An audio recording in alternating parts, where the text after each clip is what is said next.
So ito guys yung nag-exercise ako dyan sa may tabi ng PowerPoint. So ito na nga guys. Ayan, tignan mo, Moryot talaga pabaliktad yung paa niya.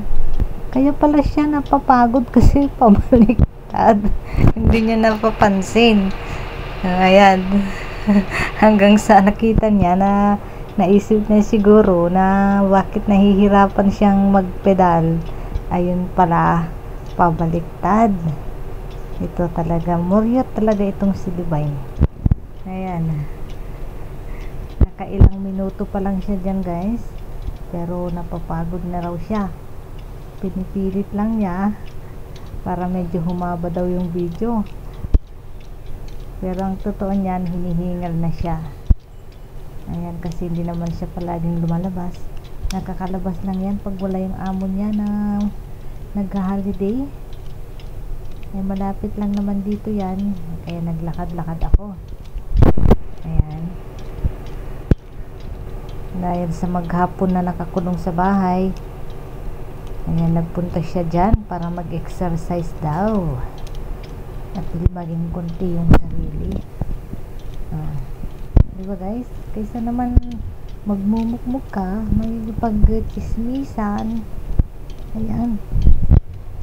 Bigyan din natin ng time ang ating sarili para stay fit and healthy. So, ayan.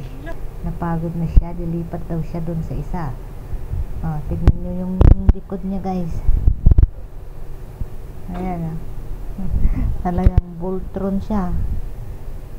Ang tigas ng katawan. Ayan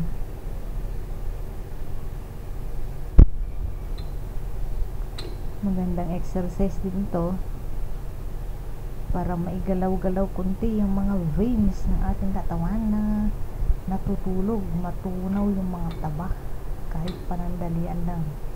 Pero siya guys, ako kasi kunting pagod lang, nahihilo na. Kaya merong something wrong siguro sa aking health issue. Dahil sa kakakape na yan. Ayan, napagod na siya guys. So